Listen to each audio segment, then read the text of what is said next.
Hi everybody, it's Miss Miranda again. I'm excited to do another lesson with you today. This time we're going to do an art project. Now, did you know that every person makes about 5 pounds of trash every single day? That's the same weight as 5 footballs, or the weight of a small cat. That's a lot of trash. All that trash is going, well, a lot of it is going into our oceans. And a lot of it is going into landfills, big areas where they keep trash, and it heaps up almost the height of small mountains. I want you to think for a second, how do you think that trash, that amount of trash, impacts animals and people? What does it do to those animals and people if you have to live near lots of trash? You're right. It's not very good for their health, and it's not very good for their quality of life. Yeah, it's not very good for us as people, and it's certainly not good for animals who have to swim around in lots of trash. So, I want you to think about, what are some ways or some things that you could do around your own house to stop using so much trash? Or even to use things more than once so they wouldn't go into the trash. Today, that's exactly what we're going to be talking about. Now, grown-ups who are here, let's talk about the learning standards that we're going to be focusing on today. So we're focusing on 4 different goals, and I'm just going to read them off for you. They're from the Head Start Early Learning Outcomes Framework, as usual. So the first goal is that your child shows interest in and curiosity about the world around them. We're going to be learning lots about how trash impacts the spaces around us. Second, that your child expresses creativity in thinking and communication. Third, that your child demonstrates increasing control strength and coordination of small muscles. And fourth, that your child compares and categorizes observable phenomena. So as you can tell, we're focusing on some science standards, we're focusing on some art standards, lots going on here. So let's go ahead and talk about what we need today. Now, it's kind of up to you. The first thing you will need is a copy of the book Kenya's Art. Now, this week I have a digital version, and you can actually just search on YouTube for Kenya's Art Reading, or I have it linked below on the website here. So you'll need a copy of Kenya's Art. You can find it at your local library as well. I chose to get some pens. You don't need them. I've got some tape, I've got some scissors. Those are good things to have on hand, but really what you need are loose parts. Now, loose parts are anything that you could use around your house, and we're gonna do a little hunt for those later, so I'm not gonna bring those in just yet. So, because we don't have a ton of time in our video today, I'm going to take a brief pause, and I would like for you to go ahead and read Kenya's Art.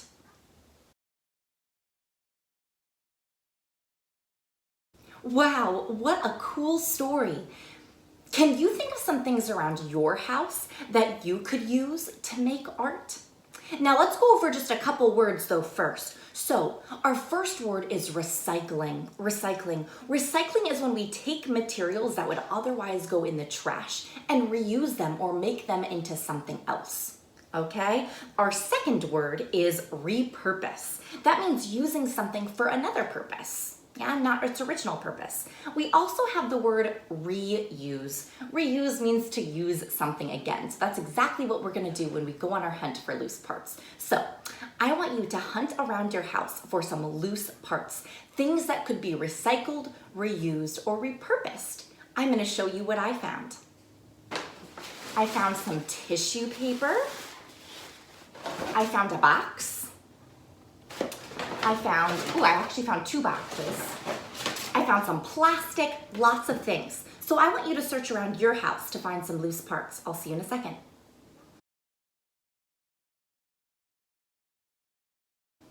All right, now that we have lots of recyclable things, just like Kenya in our story, we're gonna go ahead and sort them today.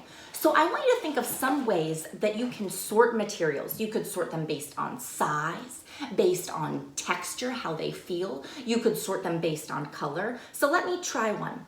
I'm gonna sort based on size. So these ones are pretty big, so I'm gonna put them in a pile, yeah? Big, okay. These ones are kind of medium.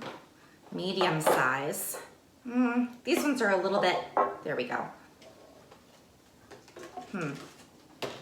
How's that? Okay, so now I've got my pile. I've got my small pile, my small medium pile, my medium pile, and my large pile.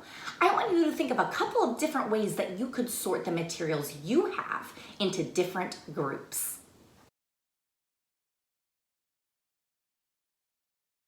All right, it's time to go ahead and make our art project. So you get to make anything you choose with these loose parts, just like Kenya did in our story. So I'm gonna go ahead and just get started. I'm gonna do a little bit of art making, and I hope that you do too.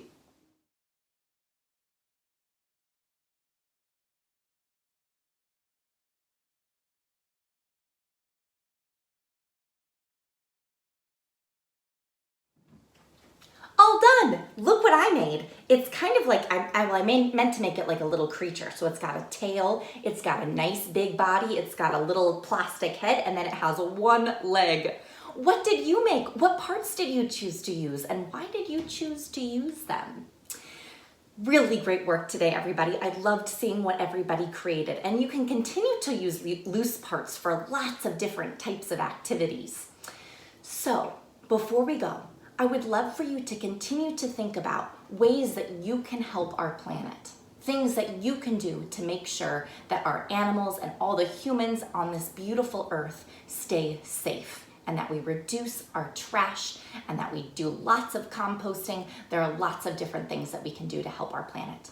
Now, grown-ups, reminder that you can access the full lesson plan below. There's a video link of Kenya's art, and I hope to see you again soon for another lesson.